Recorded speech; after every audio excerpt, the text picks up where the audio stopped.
Hello and welcome to the 14th episode of the DIMP Digital Podcast. I'm your host Joe Appleyard and I'm once again joined by Joshua Hall and King of the Horseplay, Logan, or Chris as he likes to be known as now.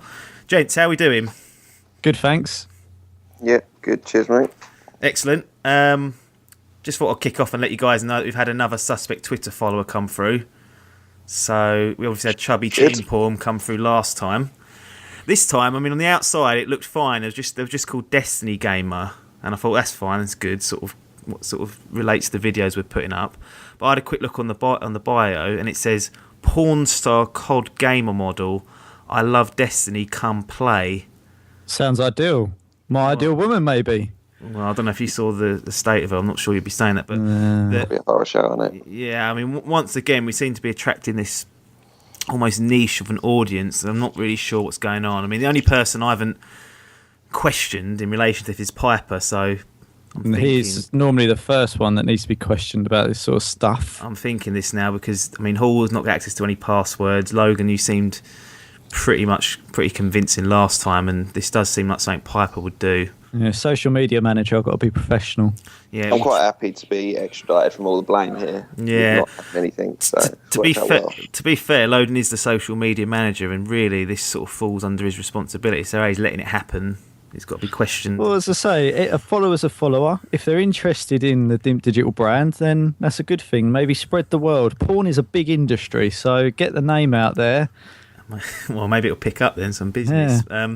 Yeah, that's the niche market we're aiming at. Exactly, that's the exact vision I had when I started DIMP Digital. I thought, this is what I'm going to go down. But anyway, I'm going to make gaming videos for pornography makers. Excellent, and I think that'll work, and I think it is working. So, there's a couple of bits of news here. One particularly sad piece of news is that I was made aware of the fact that you two had gone and shelled out £35 on the Destiny DLC. And that is a sickening turn of events. Logan, what the hell are you playing at? Because you were livid. Come on. They're only rumours. It's just. Well, no, you've confirmed. I'm going to have to release. There's going to have to be a press release and strongly denying the rumours that any such amount has been paid out. Yeah, I understand Hall because he absolutely loves it. But Logan, I expected better of you, if I'm honest. I expect better of myself. I don't really know what happened. I think it's bad influence, Hall, isn't it? He's made you get an Xbox One, and now he's gone and put this on you. Well, it got to a point where other people have got it as well, and I was just being left in the dirt. So I either commit or no convincing at all. I literally said, Logan, I bought the Destiny DLC. You need to buy it, and he went, all right. Literally, that has not happened. You went, Logan, I've bought the Destiny DLC. I went, oh, you're a fucking moron then. And then that was that. And then you bought it. And then a week later, I woke up on Saturday and I went, what am I doing today? Destiny DLC. Yeah. So, but what mitigates that is that I haven't actually bought a game recently. So I thought, I haven't bought anything. I've had no investments made. So and for the good of DIMP Digital, I need to review this and give my wholehearted opinion on how shite it is. So I thought I will pay the money and claim it back as expenses. Well, that's not a process we've got set up here yet. But I mean, £35 is essentially. Well, it's not quite a new game, but it's not far away, is it? Essentially, yeah. And I think, as I said before, I got 4 Halos essentially for cheaper than that. So. Oh well, it's done now. We'll move on and maybe. I want to hear your thoughts on when the next bit of DLC is released because we had a little chat about it quite a few weeks ago now about the initial, the first part of it. But it'd be good to see if the second part then justifies the full package because as I said, it does come as a package of. Can I just say, I'm not a complete moron because as far as I understand, Hall was bought just the one for £20 each a pop, whereas I've saved myself a £5 and bought the whole lot. Yeah, I only bought one. Fair enough. Knowing full well that he was going to play the second anyway. By the time the next one comes around, I'm worried that we won't be playing it anymore. Since they've given us no release date for it. That's a good point. And so you haven't bought both of them now. You've just bought the one to start with, and you're going to buy the second one when it gets nearer to the time of release. If you're still playing it. Yeah, if we're still playing it, because I thought for the sake of a £5, sure. I don't want them to go. Well, it's another 2 years, and then I'll be like, right, well, yeah, not. Not a bad strategy. A couple of months. We'll see. I said there's no firm release down yet, so we don't know when it's coming. But let's move out of that and quickly get into the last piece of proper sort of news that's come through. It actually came sort of rattled up with a listener question. Jamie Rumble sent us a link to the recent BAFTA Games nominations for 2015 and just asked us what we thought of them. So currently, Alien Isolation is... Well, it's not currently. This is in stone. Alien Isolation is leading the way with 6 different nominations. Now, there's a shed load of categories on there, but I'll pick out the main one, which is Game of the Year. I'm not going to go through all of them. And the nominations for the BAFTA Games 2015 are Alien Isolation, Destiny, Dragon Age Inquisition, Mario Kart 8, Middle-earth Shadow of Mordor, and Monument Valley. Now, anything off that list there it's particularly missing, Logan? Does that all seem pretty much in line with what you'd expect? Is there a category for best spreadsheet simulator of the year? No, there's not. But again, it says game. It says Games 2015. So that's probably why Football Manager's been left off. All right.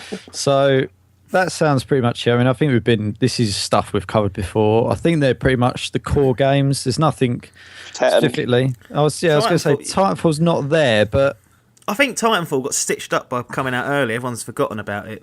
Because it came out, March, was it, this time last year? Well, March 2014. By the time Game of the Year rolls around, all people really look at is the October releases generally, and maybe a little bit before, maybe a summer release. And I just think that Titanfall got stunned out of it by coming out a bit early. So by the time it rolls around for your nominations, it gets forgotten about.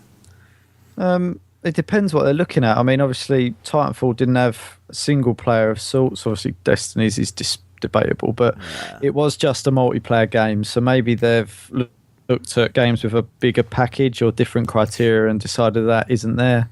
Yeah, that could be possible. I mean, I wanted to talk just quickly about what we make of something like the BAFTAs having a Game Awards. It's pretty high profile for films and televisions over here. And obviously we get our Game of the Year awards which are normally imported from America, but this is sort of like a typical British take on it. Hall, do you think this is a good thing that we're seeing something like a BAFTA award being awarded to games? I'm a bit kind of caught in between about it, to be honest with you. I don't see there being a massive sort of cry out for it. I mean, when it comes to films and bits and pieces, obviously I'm not a film buff, but I don't pay a huge amount of attention to kind of the BAFTAs or anything anyway. Do you think a more casual fan might, though? They might see maybe, got a BAFTA award? Because not everyone's as plugged in as we are. And but there's so many different awards and bits and pieces, and I think because predominantly, I don't know, it's difficult to say. Like I say, maybe a more casual gamer, like you said, who's sort of maybe got one of the next-gen consoles, and they're just looking to pick up a game that they're going to be able to play for a bit, might look at it and go, well, you know what, that's obviously so highly acclaimed, but if they're that much of a casual gamer, are they really going to be paying that much of attention to the gaming BAFTAs? Probably not. No. And I'm certainly not going to look at it and go out now and buy Alien Isolation. I mean, I know it's obviously a pretty good game, but it doesn't appeal to me in the game type that it is. So I don't know. I think it's quite a niche market for those kind of things. And with there being so many magazines and so many reviewers out there who are doing their own take on everything. I mean, right down to like YouTube channels, like even we've done our Game of the Year bits and pieces. I don't know if it's really that necessary and if it'll really catch on. What I like about it is that people tend to watch the BAFTAs for television and film awards, and now there's they might just see, like, people aren't aware of the industry as perhaps what we are. I think it just gives gaming a bit more exposure than what it typically is. It's normally a forgotten part of the entertainment part, whereas now people that probably aren't involved in gaming at all might look at it as a more sort of genuine source or income for actual entertainment purposes, seeing it on a BAFTA list. Not necessarily the individual games. I mean, the industry as a whole might benefit from having a bit more exposure and having a separate BAFTA Game Awards, which is what we've got. Yeah, I think but at the it's same taken time, seriously though. So, like, if you see them all dressed up and everything going for the Oscars or whatever, or the BAFTAs for films, it's sort of saying it's taken seriously, and you get all the actors there. I suppose I'd like to see it taken similarly seriously for games. So you get the voice actors there, or they do have all the creators and the developers sitting in there. So it's not like it's a load of fans in there cosplaying. This is a similar sort of setup to what we have for it. I just think it gives it a bit more exposure. That's all. Yeah, I think it's good to get that happening.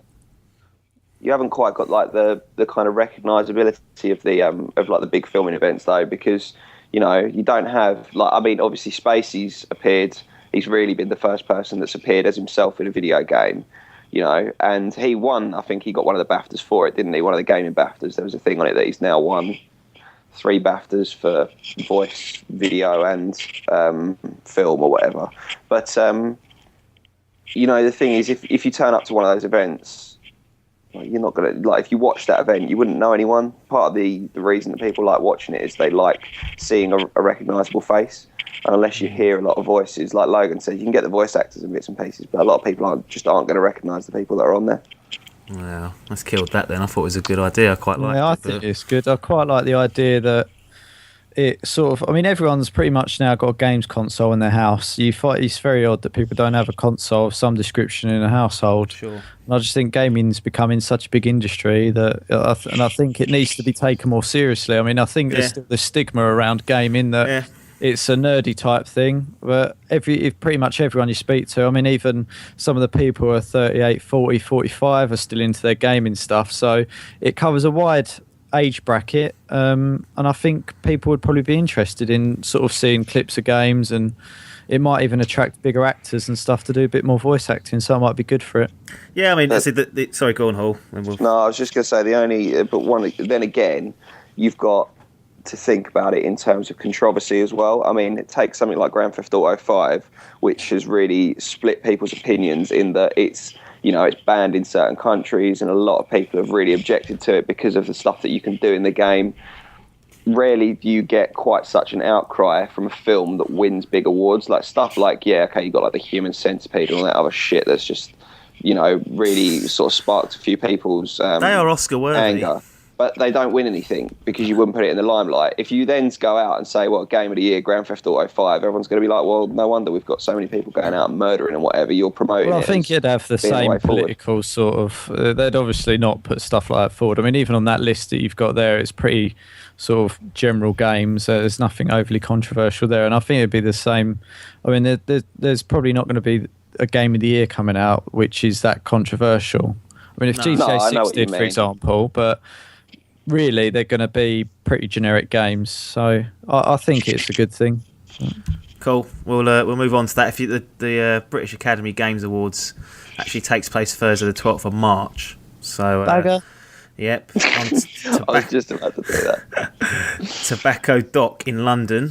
I'll be second year there, and in the ceremony will be streamed live on Twitch at Twitch TV. So if you want to check that out, tune in to twitch.tv. We will be there in force, trying to promote digital. Right. Logan, you've been spending quite a bit of your time playing Battlefield Hardline, the beta of that. But just before you fire off on what your thoughts are of the game, just tell everyone what your previous experience with the Battlefield series is, so they know whether you're new to it or whether you've played them all before. Just give us a quick heads up of what you've been done previously in terms of Battlefield. Right. I think I've got this correct. So I originally started playing Battlefield on PC years ago, I think. Yeah. And then when it came out in the arcade on the 360, I played a lot of Battlefield 1943 on there. I didn't play Bad Company or anything like that. I sort of went off it because that was my COD time. And then I come back onto it on Battlefield 3.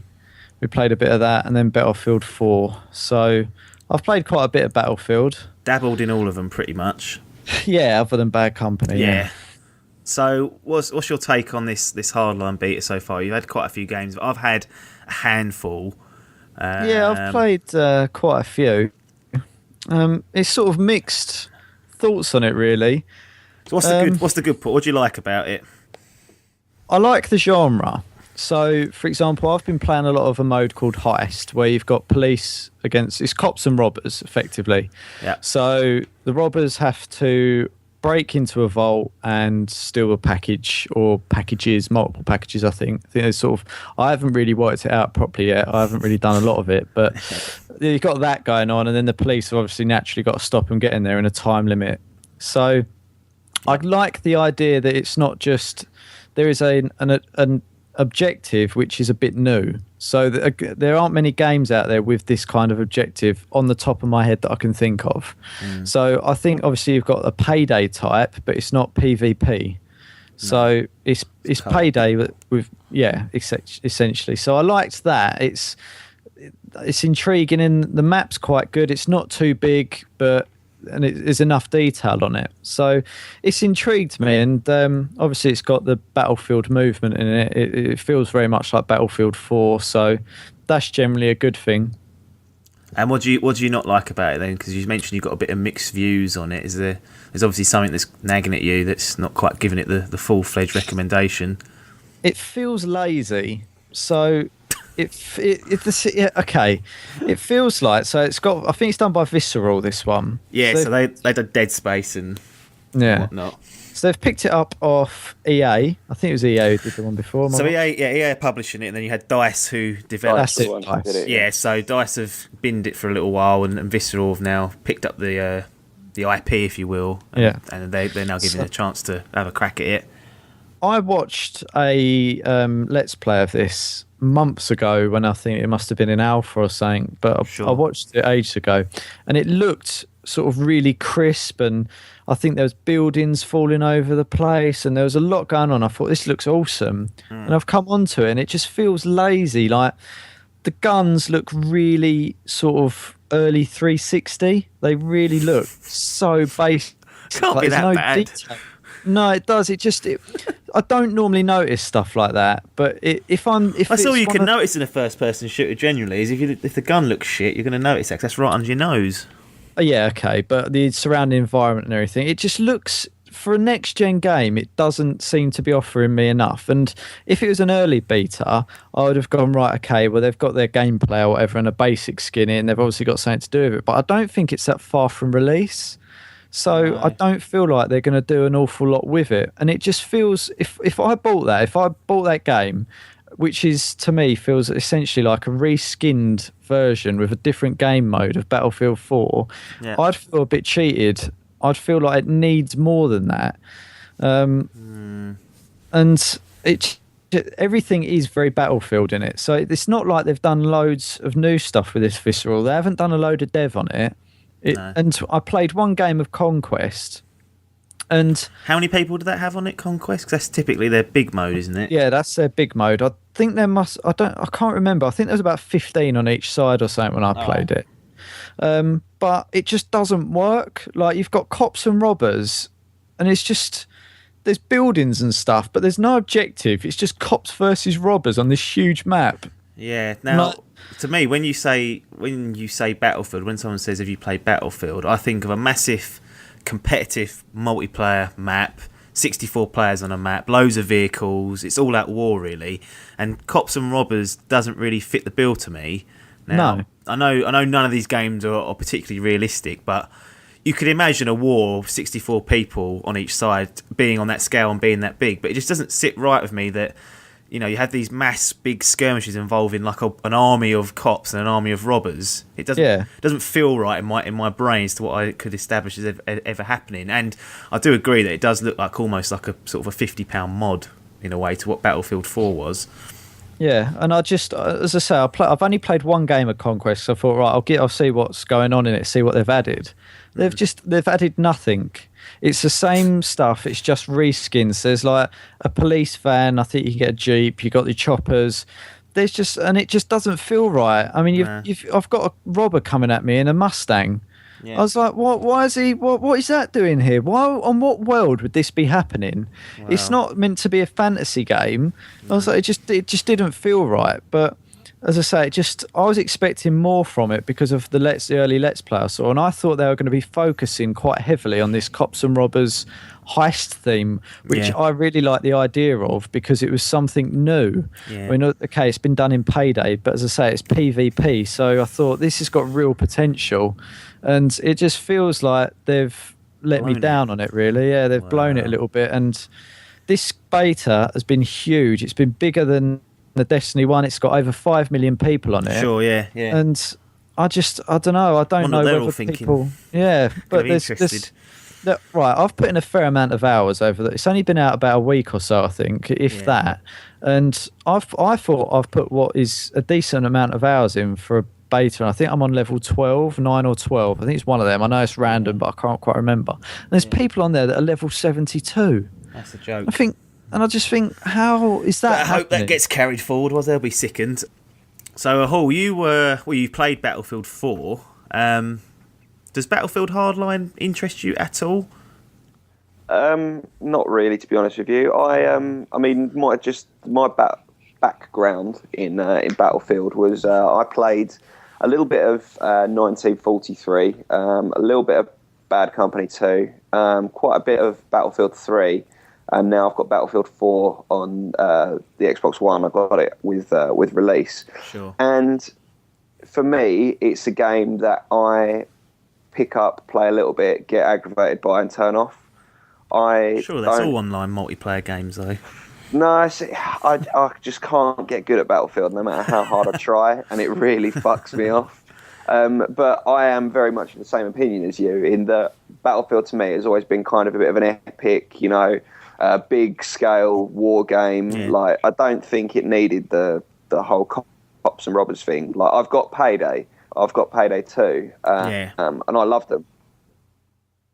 I thought they were really good games because it was something a bit different. I just feel like they did it really well, and they didn't really need to bother with it for battle.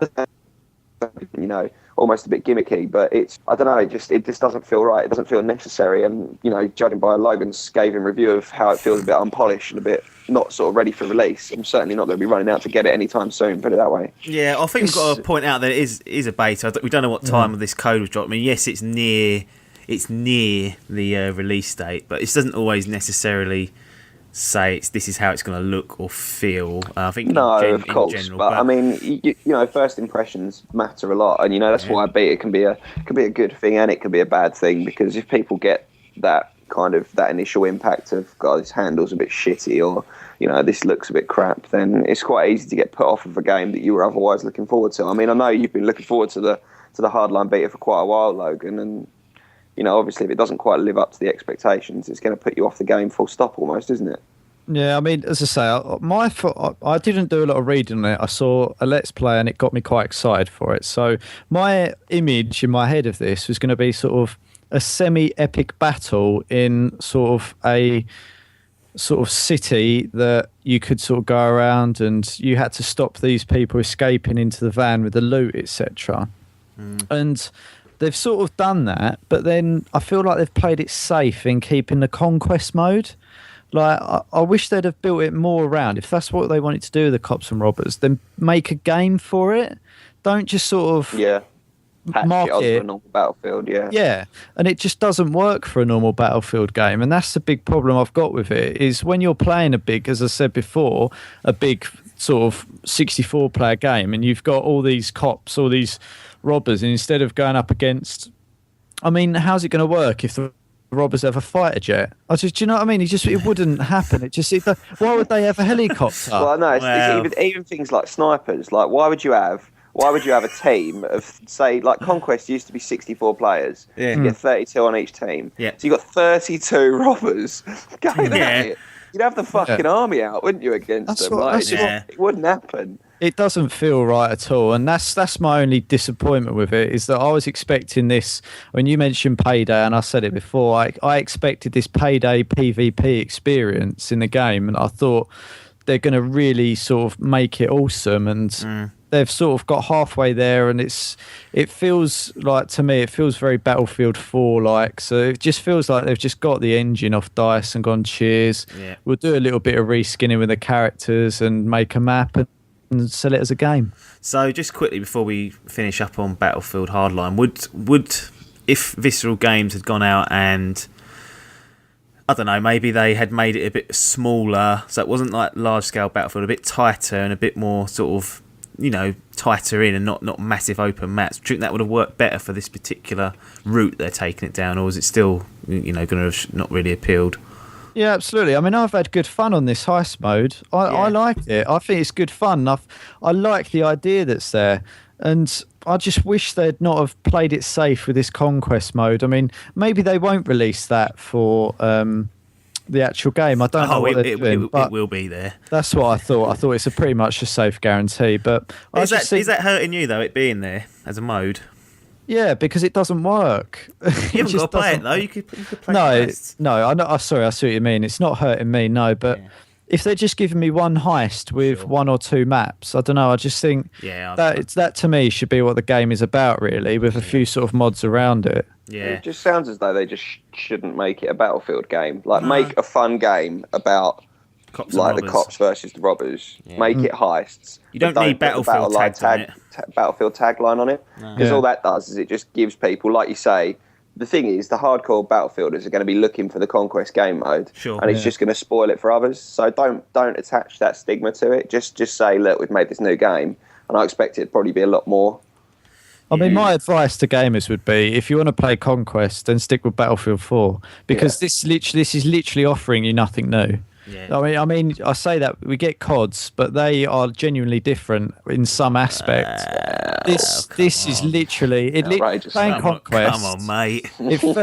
Honestly, I think it's such a scandal if people are going to buy that for Conquest, because it's just ridiculous. Yeah, I think this is what's happened. I mean, Visceral Games have got access now to a brand that's out there. It's semi-popular. It's been successful, and I think it's an easy market employ for them to shift, units to unsuspecting people that probably aren't going to research it as much. The only X factor that Hardline has got for me, my gaming tastes tend to revolve around the single player, is what this campaign mode is going to be like. They've not re-released too many details, apart from it's going to be sort of episode based within the game still, so you haven't got to wait for updates or whatnot. And I'm interested to see how that pans out, because I don't tend to play too much multiplayer and competitive multiplayer anyway, so that could be an X factor for me if that pulls off. But we was talking about this being a beta or beta rather, and Josh, you mentioned that perhaps the potential pitfalls for having a beta, in fact, that if people are out there playing it and aren't happy with it, then it could cost them sales. We're seeing a lot of this nowadays, where game developers and game publishers are wanting us to get our hands on the games before they're released. So either that in an alpha stage or in a beta stage. We've been served up with Evolve, Destiny, Battlefield, Halo 5. There's loads kicking off now. Do you think this is a good idea, Hall? I don't really, to be completely honest with you, see how it is much different to when, even as long as 10 years ago, they were releasing demos for games. When you used to specifically go out and buy a magazine to get the demo that was attached to the front of it on that fucking shitty CD, I don't see how it's an awful lot different. Like, I know the whole idea of a beta or an alpha or whatever you want is it's not finished. This isn't the finished game. I think that's just a bit of an excuse almost, that if people say, well, this is a load of shite, they go, well, it's not finished yet, calm down. Whereas if you used to play a demo, you'd go, well, this is shit, I'm not going to buy it. And they had nothing to do with it. But I can't see them making huge amount of changes from beta stages to being released. As Logan said, I mean, look at the Evolve beta. That came out, 2 weeks before release? Sure. Yeah, I mean, and this is. I mean, what are they going to do? That's already been shipped. That's not like, it's not like they leave shipping 2 weeks beforehand and then they go, oh shit, we better rechange some of the coding on it. Like, that just doesn't happen. All they do is it gives them an excuse or a chance to make a patch for stuff as it comes out. Yeah. I personally, I don't bother with betas, because I think if I want to buy a game, then I'll go out and buy it. Like, I don't really want to play it on pre-release and then, have formed my own ideas, or then have to wait for it. If I really like it, there's nothing worse than then having to wait for X amount of time before the game itself comes out. So, yes, I can understand why people do it. No, I don't think it's really worth it personally. I'm not a big fan. So, for me, just going to go the other way, I actually think it's a great idea. You're wrong. No, it's not for the developers and the publisher. I think they stitch themselves up with this. But for me, as a potential customer or a consumer of this product, it gives me a chance to have a real good go, especially for the multiplayer games that are strictly people buy them for the multiplayer. The single player is almost always bolted on, or in some cases not at all. But this gives me a real good chance to play the game. If it's in beta stage, fine. If they're going to say that's not the real game and that's not how it's going to play, I know it's not going to change dramatically. If I don't like it, I can then make an informed decision not to buy it. So as a consumer, I love the idea that these online games are giving us betas, because I can now pretty much test them and see for myself whether I'm going to get on with this game or not, without having to sort of take the plunge and spend £40 on it. Or £50. You're quite a different gamer to me, though, in the sense that once you've had a game for a while, you trade a lot of stuff in, don't you? And like you shift stuff around quite quickly, or you'll do rentals and bits and pieces. Whereas once I buy something, that's it. I've bought it. I've invested the money in it. I'm going to play it and I'm going to complete it, and then I'm going to keep it. I've never traded in a game, never got rid of one. Yeah. So I suppose that's why you wouldn't sell me Ocarina of Time. Yeah, true. But it. I don't know. Like I say, I think that if I'm just going to make the investment, I want to do it on my gut feeling, and I worry that a beta will put me off, which which is you see as a positive, but for me is not necessarily the same. So I understand where you're coming from. I think it's just different views on the same side of a different coin or something. If you see what I mean, Mr. Logan, you're sitting there silently. Now you're obviously this is the opinion that matters. What people are saying. What's all this beta business? Let's hear it. Can I just say, I don't understand Hall's stance of I don't want to play a beta because it might put me off. Well, then surely they're doing you a favour and saving you 40, 50 quid. I don't understand. That's my fault. I know, but I don't understand how you can stay there. No, the game's marketed well, then I'm going to buy it. And then so if you've been fooled by a bit of promo, then that makes you even... you're more intelligent than saying that. That's questionable. The way I operate. But anyway...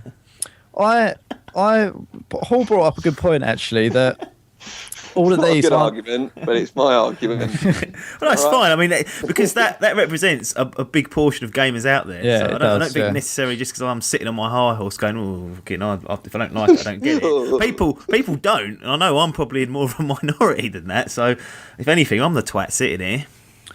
I mean... My view on this is I think that we're sort of slowly seeing the end of the term demo. Demo dead. You either get trial or beta now. Yeah. That's the new one. I don't think you even... I mean, what I've noticed about the most recent betas that have come out, so if we go with Halo, Evolve and Battlefield, they're not. There's no demo of the single player. No, they're all multiplayer. Get you to test their multiplayer. Sure. I don't know why yet. I haven't quite figured it out. Stress tested, isn't it? Testing the servers, yeah. Because you think how much of a balls up people have made in the last year for online games. Look at Master Chief Collection. Yeah, still a fucking absolute chaos, and we'll come on to that in a minute. But yeah, I think it's a chance for them to stress test it and also balance the game better. So in terms of how powerful weapons are, particular bits in the map, they do. If it comes out early enough, which something like Halo 5, I don't think they've done really well. They've brought it out way in advance of when it's actually going to be released, and they can actually act on all the feedback they've got through the 3 weeks that people sat down and played it. So they're not technically what I would call beta, because a beta to me implies that we're still developing it, we want you to test it, we want to get some feedback and then go from there and develop it some more. But what they're actually doing, as you say, is stress testing really, and sort of gauging interest or popularity. I still think that Halo in particular will change quite a bit based on what. Yeah, I agree. Yeah, and I think that's good that they're giving that to the gaming community to give their opinions on what they want, because ultimately that's what's going to benefit the developer. Because giving the gamers what they want is going to get them sales. Yeah. But anyway, I think they're not really what I would call beta. They're stress testing and trying to sort of gauge popularity. And as you say, Evolve, I mean, I thought the Evolve one was still going, but apparently the game's out now. So no, it's out, yeah. I missed the boat. So, but I think they're good. I think it gives you a chance to play the game, see what it's about. As I say, I was really looking forward to Hardline. And if they hadn't released the beta, I'd have probably bought it and been disappointed. So now I'm sort of up in the air whether I really don't think I will buy it. So they've done me a favour. Yeah. Might not have done themselves a favour. They've certainly done you a favour. But there's people out there that are playing Battlefield Hardline now that are enjoying it, and that's probably done the opposite effect. It's probably given the game a good buzz around them and their friends, and it can be a fantastic marketing tactic for the publishers to use.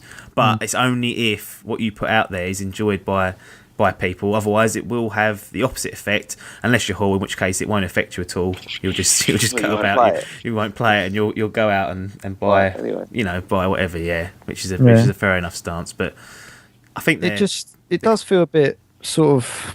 I don't really like them sticking it out there though. Why? They're not hurting anyone that much. I know, but I just done you a favour. You just said they're doing me a favour, but I wish they'd have done it 6 months ago. If that makes sense. Yeah, this is way too late. Like, I want them to give it to me. It's a demo. Yeah, it's an online demo. Is really what it is. It's not. I don't like this beta tag they're being given. Because if I was playing a beta, then, I mean, back to the Crew. That was supposed to be a beta, and that was bloody dreadful, and it was due for release a week or two later. And I just think, well, why are you bunging that out there? And then you just went, well, this is a sack of steaming dog To be fair, when you actually think about it, you've saved £100 already. Because, well, more than that, 120 quid. Yeah, probably. So they're doing me favours, and it gives me free gameplay. So, as I said to you earlier, I'm swamped with games at the moment, and I've actually bought relatively little. Yeah. I mean, that's my argument for it. That it actually helps someone like me, and perhaps you, Logan, to make these decisions. But I think we're going to see more of them.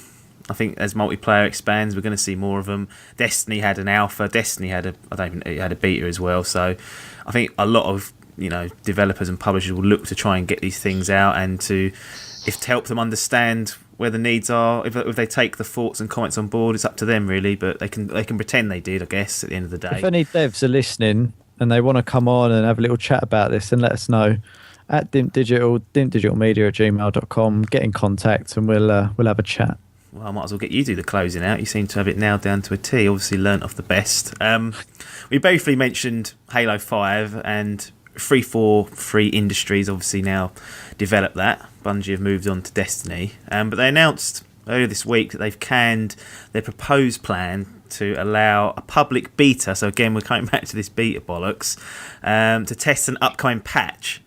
To me that seems like a very odd concept, but despite the fantastic Halo 5 beta that me and you, and particularly you, Logan, enjoyed, I'm starting to begin to sort of question whether 343 Industries are going to be able to roll out Halo 5 Guardians without some sort of balls up. The Master Chief Collection is still having matchmaking problems. That came out in November. That's a ludicrous timescale now. And now they've come up with this harebrained scheme about releasing a public beta for a patch, and they've done a 180 on that. I'm getting really worried that they might just blow this, and there's going to be a higher uptake of Halo 5 than there is for the Master Chief Collection. So I dread to think what's going to happen on launch for the online of that. Logan, this probably will affect you slightly more because you were very into Halo 5. Do these sort of bits of news popping up and 180s and problems that they've got of their current releases, are they putting you off slightly? It's not putting me off. I'm a bit concerned at this scheme they've got of releasing a beta of an update. They've been that though, that's gone. But that was it's a weird idea, but I guess a way of testing whether the patch they've made has broken anything else is to get live people to go on and try it. But it's odd because surely they can do that testing in house. They are going to now, yes. There's nothing else really that I'm aware of that's gone out that they've gone, right, we've got this update. Can you, the public, test it? I'd be like, well, no, you test it and then give it to me when it's ready. Yeah.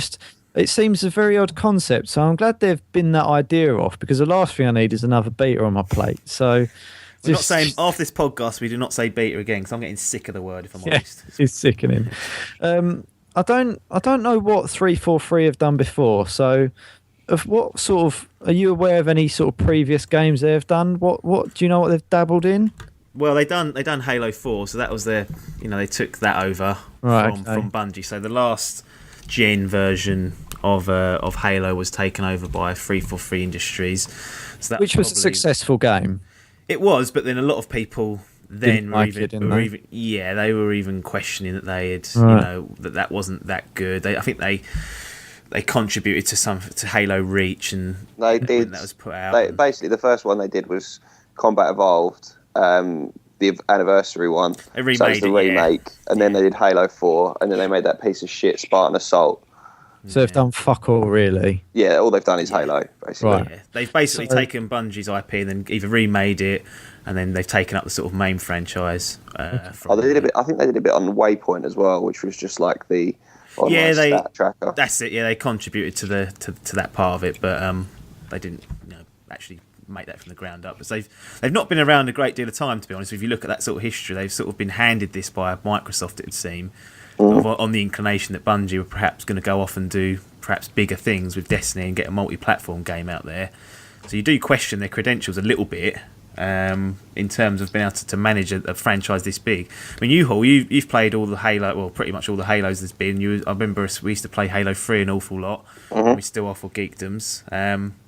you still a fan of the franchise, and are you at all concerned that Halo 5 might just end up being, drowned out in all this controversy of launches and matchmaking problems? Because one of the parts we used to enjoy particularly together was playing Halo Online, wasn't it? Yeah, I mean, obviously it factors into the decision to a certain degree. I'll probably still buy it because I like the Halo series. Sure. And this comes down to the same as before. I think I'd rather just take the plunge and just see what happens. But, I mean, it's difficult to say about 343, isn't it? We've not really seen much from them. We don't really know what's going to... I mean, I did like Halo 4. I thought it was okay. Yeah, I thought it was good. I don't think it was as good as Halo 3 or 2 or 1. But it was That's good. a hard thing to live up to, isn't it? Yeah, they were and in the same way that I didn't think ODST, Reach, or all the others were. I didn't think they were up to the same standard either. So I don't know. It's difficult to say. I'll like to say I really, until it comes out, you're not gonna have a clear idea of what it's going to be like. So I don't want to make any rash judgments and say that it's going to be mustard or it's going to be dog shit, and then be proved horrendously wrong when it comes out later in the year. Which will happen if you try and. Well, I know whatever I say, it'll probably be the opposite. So maybe I should just say it's going to be really crap in the hope that means that it'll turn out to be awesome.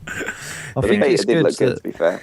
I think it's good that they seem to be interacting though with the sort of gaming community, because they're obviously chucked this beta out quite early for Halo 5. They're obviously keen to get sort of public's input on their updates. So if you put a positive sort of slant on it, that's quite good. But yeah, it's good. It's just that the full game release that they have got out there, which is the Master Chief Collection, still 3 months on, is suffering with and it's not good enough really. I hope maybe having a beta will stop this from happening, which reverts back to our topic before. So perhaps this will be beneficial to 343 Industries, and they get a clean launch, which I think in 2015 is all that people, the fans of multiplayer games out there want. They want clean launches where they can play their games from day one with their friends online, because quite simply last year that didn't happen an awful lot for some of the big titles, and it was a bit of a nightmare for some games, and it just wasn't good enough. Maybe they've learnt a lesson, and that's why we're getting these sort of multiplayer betas now, so that they can actually make sure that it's all ready to go day one. Yeah. So maybe it is a good thing then. I mean, yeah, exactly. I mean, if it turns out that we don't get any botched launches in 2015, and I think you could put a lot of that down to perhaps having these betas, because a lot of these games have all gone and taken the plunge. So we will see in due course, but I'm just hoping that 343 Industries don't lose their head with Halo 5 and just keep that on track, because that really was an enjoyable experience to play through, and that's coming from a non sort of multiplayer fan. Yeah, it was great. Yeah, I just wanted to. I mean, we're still on it's quite an online focused, heavy podcast. I wanted to pick your brains about reviews, and in particular reviews for online multiplayer games. Now, what's triggered this is at the time of recording this podcast, Evolve is out in the public, so people can go out and buy that for 40, 50 quid, depending on where you get it from. But many of the review outlets have not published an actual review on it, stating they haven't had enough live multiplayer experience. Hall, now you've actually sort of half answered what I was going to ask you in terms of, do you research and do you actually look at reviews and judge any of your opinions on buying a particular game on these factors, or do you literally just take the plunge regardless? I generally just take the plunge. I'm going to buy Evolve. I was going to go out and get it today, but I couldn't be bothered in the end. But I will go out and buy it. It looks like a good fun game. It's my type of game as well. It's an online piece, and I know that we were obviously a bit reluctant because we were worried about obviously the 4-on-1 factor. It'd only be good for 5 people or whatever, but I think it'd be fun regardless. So I'm gonna just jump in and give it a go. I can understand why reviewers don't want to come out having not had sort of a decent amount of game time. Because the thing is, I mean, as you're going to get onto afterwards, if you start putting stuff out there that's a negative feedback, then games developers just don't want their content going out there like that, and they won't allow people to write reviews, and you won't get the alphas and the betas and stuff for people to play. So that is a good point actually. That's quite a good point. That there probably is a certain fear from some outlets where you don't really want to go. If you've got an agreement with a particular publisher where they're giving you early access or exclusive hands-on to a particular game, you can't then really go and shit on it. No, exactly. Because there you go, you're fucked, and you really dug your own grave. Yeah, exactly.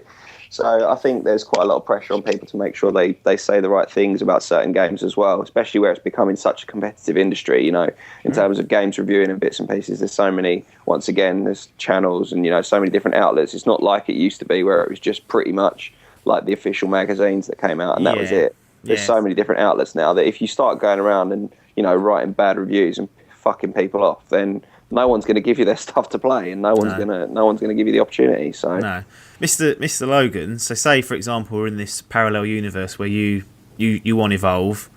You're like, right, I've seen Evolve. I didn't play the beta, but I like the look of that. You go on, I don't know. You go on the website and you go, let me have just a quick look at a review. There's 5 reviews up there from, you know, outlets that you probably don't know as well. And they sort of 8 out of 10. 9 out of 10, 7 out of 10. But then your main sort of go-to outlets do not have their review up. Are you inclined to wait for the big guns to come up, or the ones that you sort of trust and that you know might have more of a connection with, or do you go on based on what these guys have put out after what can only have been less than 5 hours of online live multiplayer play? Because this game in particular is another one of these games which is you're going to have to play online to get the most out of it. It's got single player elements there, but they're very, very shallow and limited. So you need to know whether surely with the multiplayer factors actually working properly before you can give it an 8 out of 10. Yeah, I mean, I don't tend to really go out and buy games on a whim. Just from what I've heard, I have normally seen some footage of a game before I've bought it, so I've got an idea of what it's all about. Yeah. I'd seen some of the alpha footage of Evolve anyway, so I had a good idea of what it was about. Regarding reviews, I mean, I'm glad that they don't just jump in and... Because it's easy online to have a couple of bad games and go, it's shit, and bin it. It's easy to get that. For example, Hall with Battlefield. He won't persevere with it to get good because it's hard. I put in a lot of hours on Battlefield 3. Yeah, I enjoyed the game. And I enjoy Battlefield 4. I just don't like to play it for long periods of time. The games are long, to be fair. Yeah, exactly. But it's not like you go on and you go... Right, I'll spend 20 minutes on here. 3 hours later, I'll finish my Conquest first is still game. going on. Yeah, exactly. Still got your tickets running. Joined in halfway through. Yeah.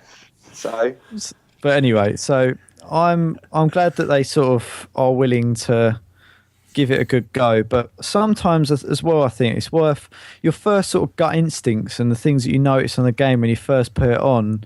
Yeah. Don't go away. So, for example, with me in Battlefield Hardline that I've just played, my gut feelings of it just feels reskinned or whatever are not going to be changed by me playing it lots. Okay. So I just think there are some elements of it which they can say, or if there's some bits of it that seem stupid, then say so. Don't just not front up because you don't want to harm your relationship with the developer. No. Like, if I appreciate people put a lot of time and money now into these games. Games are expensive. They put a lot of money into them. So I think you don't tend to find that many games that have got to this point which are dreadful, I would go out and say. Well, because you would have thought Unity is surely a real contender for that. That is a real... So I understand what you're saying, that your gut instinct's not going to change, and there's this whole, you know, perhaps perception that some of these outlets have fears and don't want to put out a negative review, but they get access to online games in particular beforehand, normally 3-4 days, so they can hop on and play against the other journalists that have access to the game as well. Now, as we've just discussed, we've seen a lot of high-profile online games that don't actually work when it launches. So when the actual launch comes in, the floodgates open, me, you, Hall, we'll jump on, it all goes to shit. Now, if you've already written your review based on an experience, based on a closed experience with other journalists, surely you're doing a disservice to your readers by putting that out there saying 8 out of 10, online's great, when in reality, if you actually go live and go online, your readers aren't going to have to play it because it's not working. I don't know how much of that happens now. I mean, it's obviously a scenario. It's happened a lot in the last year. Not with games that I've bought. I haven't got anything and gone, fucking hell, can't get on it. Drive Club, Master Chief Collection, Battlefield 4 was an absolute joke for PlayStation people. They're pretty big games that were suffering. COD, fine. We know COD have Destiny, done it. That's the creme de the creme. Fine. Well, they were okay, but that's 2 games. 2 games I've played. 500 million investment. Destiny should be fucking alright. You would imagine so, but so I understand what you're saying. Like, what you're saying doesn't make sense to someone that's experienced. If you're saying I haven't been affected for it, so I'm not sure it's an issue, but it is an issue. You've only got to do the research on the news that's happened in the last year. You'll see the amount of botched releases we've had. If they've got a few infrastructure problems, that to start off with, because of the sheer volume of people going on there, and it breaks, and then they fix it in a couple of days, I don't think that should necessarily have a negative impact on the quality of your gaming experience for the next 3 months. So should reviews be staggered then? Should you have one a month after release? No, but what I'm trying to say is you're saying if they've got their opinion based on that game. So you're saying they play it for a couple of 4 days, 5 days before release, close. Yeah. They loved it. They loved the experience. And they released their reviews. And then on release, they've got a couple of infrastructure problems, which means that people have got matchmaking issues or whatever. And then they solve that in a week or whatever. Well, and then it's fine again. 3 months, that's not... I think that Master Chief Collection one, by the sounds of it, is an absolute one-off. Well, Drive Club had the same problem, 2 months. So what's that, another PS thing? That's PS4, yeah, that's that driving. What I hear is... It's fixed now. No, definitely no. Not. But no, I understand that it is probably really frustrating when you forked out 45 quid on a game and you want to be able to do what they've said you can do, which is play online, and then it doesn't happen. I can fully appreciate that, but I would say sort of 95% of the time, maybe even more often than that, they get it right eventually.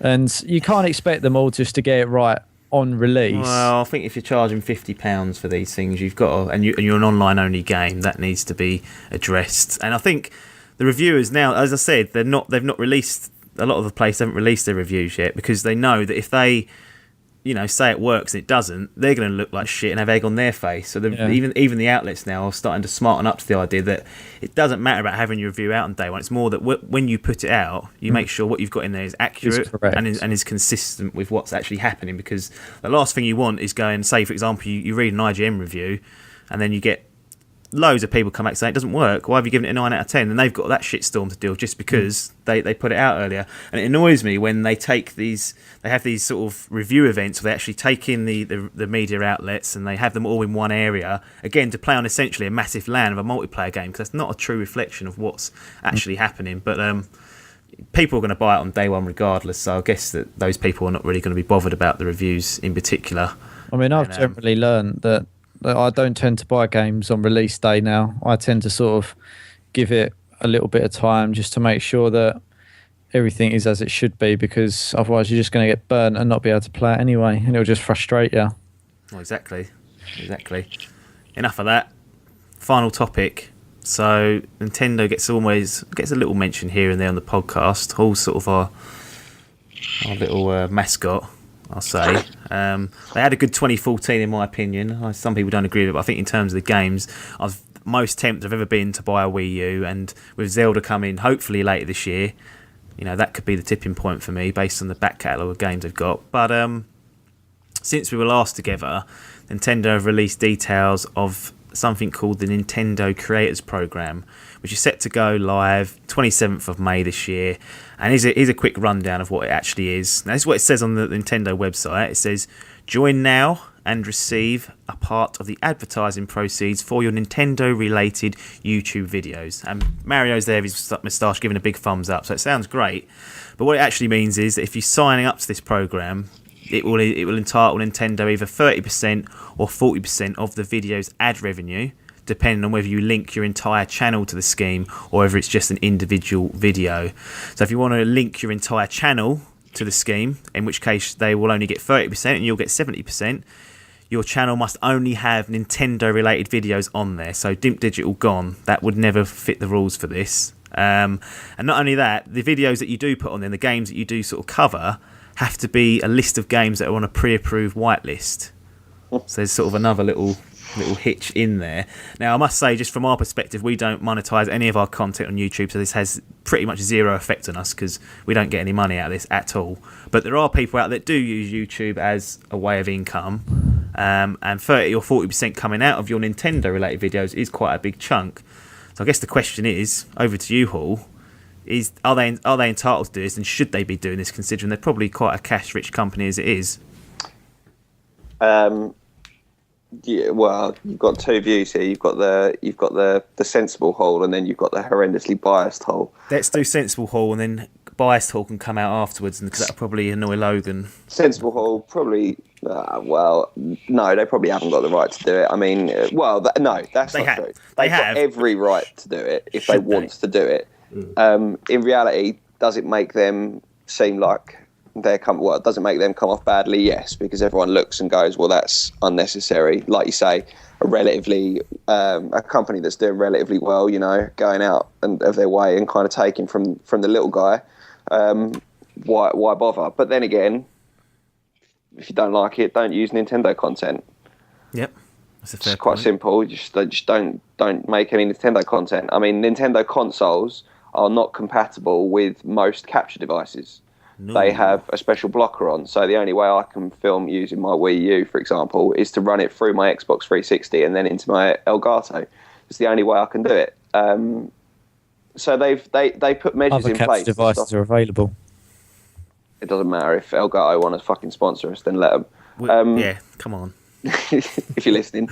No, but the point is that if that's the way that they want to do it, then they've got every right to do that. Yeah, okay, like I say, it might be a bit of a dickish mood, and maybe it'll hurt them in the long run. Maybe they might see that because so many, I expect, one can only imagine that a lot of channels will go, right, fine, well, that's the last time we ever use any Nintendo content, and maybe that will really hurt them because it won't be getting out there as much. But chances are, they've obviously done a lot of research into it, and there's obviously reasoning behind it. Yeah. I don't know. Maybe there's obviously some big kind of master plan behind it. But I'm interested into what you two guys have got to sort of say about it, because, like I say, from my point of view, I can understand why they've done it. I just, it's another way of revenue for them, almost, isn't it? So yeah, there's two sides of the coin. There's the side that says you've got a YouTube channel set up. You're doing a Let's Play that's, say, for example, on Super Smash Bros. Oh, say you can't do Super Smash Bros. Because that's actually not on the list, believe it or not.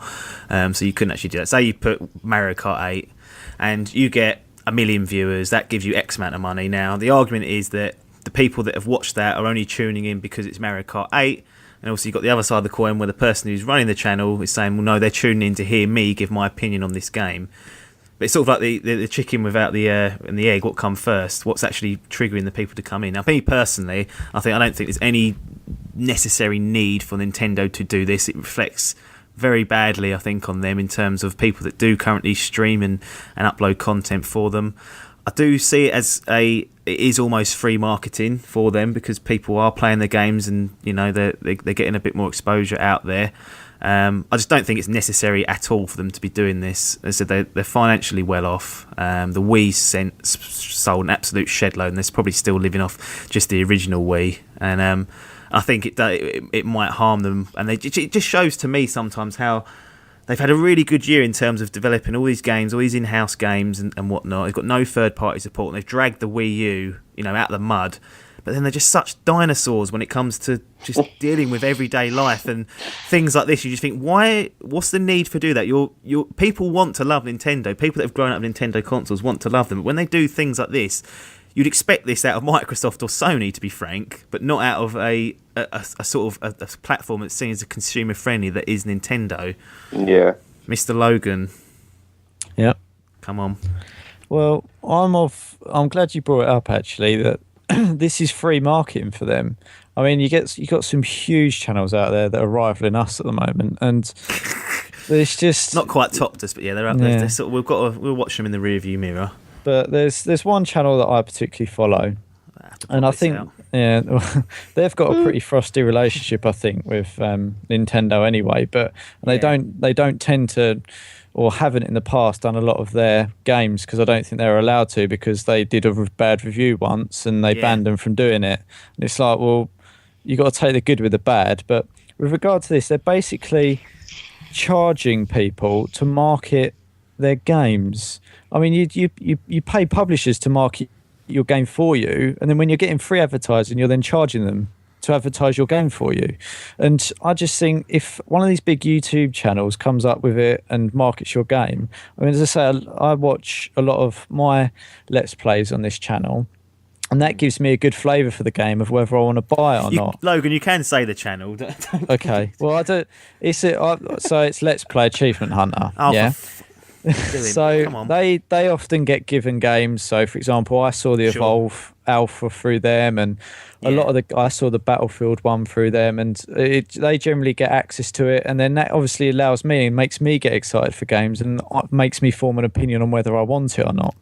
So, and I just think if they get 500,000 views a week on their new videos, and after a couple of weeks it goes up to 1 million, million and a half, and even more than that. And I just think if you just let them, don't charge them, because it will just disincentivize them from reviewing your games, or they'll just go, well, we'll just do another Destiny vid instead of doing your Mario Kart 8. And I just think they're just make the doing same amount of money, won't they? They'll make more money. They won't lose out on their income. And I think you'll see a lot of these YouTubes that do use it as a way of financial income just stop doing the content, because it's not. It's sort of and it principle. Frustrates me. It really frustrates, because you said they're lagging behind. Really, when you think about it, I mean, in my opinion, they're lagging behind Microsoft and Sony, sort of in this gen anyway. And I just think, move up, sort of try and get in line with them and get your games out there into the public so people can see them and want to play them. Don't I don't understand why you're pegging yourself back like that. It just doesn't make business sense to me. No, well, I guess it does, because if people do sign up for this, they'll then get a tidy 30 or 40% of the ad revenue. But I think in terms of their actual reputation and what their image is like, I think it's taken a massive hit with this. And I don't really agree with it at all. And I know the argument is, well, it's their content, they created it, blah blah blah. Other people do this, but who's to say that Xbox and Sony won't follow suit now? Why won't they go, well, trouble Nintendo they've got doing though is a lot of Nintendo games are Nintendo made. So obviously, they're the guys there. And I know there's been cases of videos being pulled down for certain copyright infringes, but not to this sort of scale where there's an actual system being set up just for monetized videos and whatnot. What about streaming and stuff? Is that out of scope? That's another good question. I'm not entirely sure. This is only for YouTube, so although you can put your streamed videos from Twitch or Ustream onto YouTube, I guess if it's going out through the Twitch sort of atmosphere, it's not included. It does say on their website this is for Nintendo related YouTube videos, and I'm not sure how much money you can make off monetizing an ad revenue for Twitch videos either. I think it's more of a YouTube thing, and you tend to get sort of donations for Twitch rather than actual ad revenue generated from people clicking on your video, and you're getting paid that way. So basically, they've got a bee in their bonnet about people making money out of their games. Yeah, essentially. They've already made quid. their money. Yeah, that's my argument. But making downstream money from it.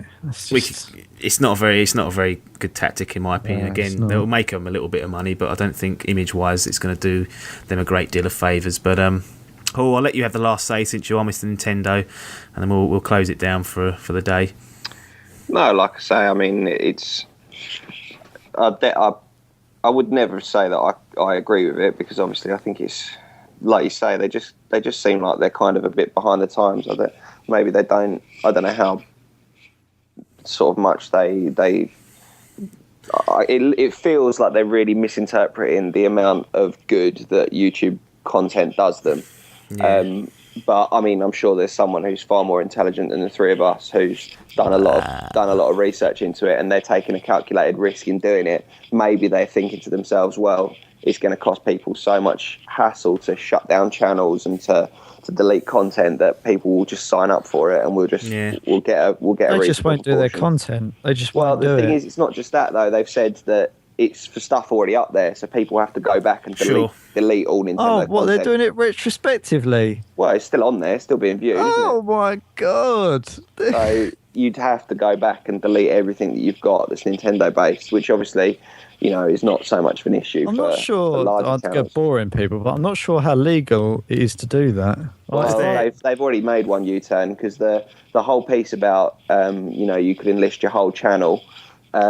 Basically, they wanted to take money off stuff that was non-Nintendo video game footage, and they found out they couldn't do that. That isn't legal, so they had to make a bit of a U-turn. But they've still worked some little loophole where it's long and complicated, and I don't know enough about it to give the proper ins and outs. But it's certainly, I think the general consensus is that they're not coming off very well about it. But then again, do they give a fuck? Probably not. Ooh. The amount of times when people have said, no, you're wrong about this, you're wrong about that, and they come up trumps, don't they? It's not like you say that they're behind in the current gen. I think I'd probably disagree. Like Appleyard says, I think most of the releases last year that were the best ones came out on the Wii U. And the consoles as itself, I mean, the Wii absolutely demolished everything. Everyone had a Wii.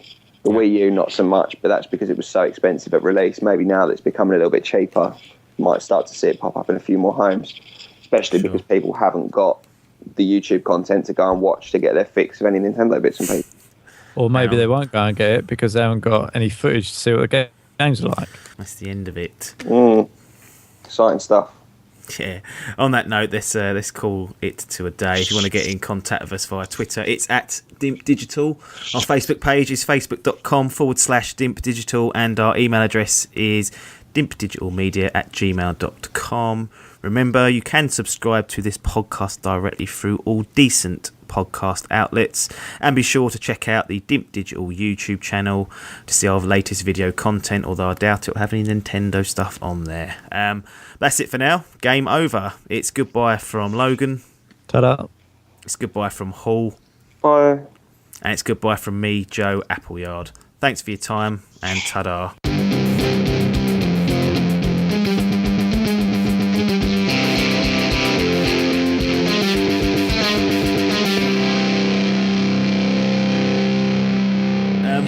Mr. Hall, now, you used to play Battlefield 4, didn't you? And have you played the previous ones before that? Is Mr. Hall still with us? Interesting. Right, bin him then. We've lost Mr. Hall. He's gone. He's had enough. Is he actually out of the... Yeah, it says he's dropped. Let's just pause it. Oh, what a cunt that's going to be now. Oh, no. I didn't know. Hall. I didn't know whether you wanted to carry that on or not, but... I'll drop out on Hall. Oh, yeah. What happened there? I just lost connection for some reason. You useless bag of shit. Now Apps has got to fucking edit it. Yeah, that's... Well, I was hoping that I'd be able to dial off and then dial back on before you know it. Going on, why am I getting a call come through? What? This is all... Can you hear that? No.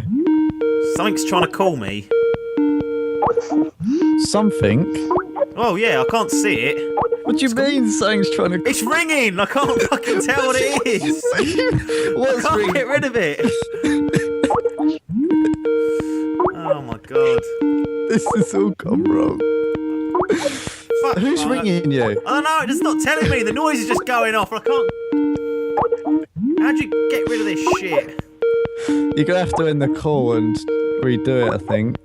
Yeah, hang on. No, right, I'll ring you back. Fuck me.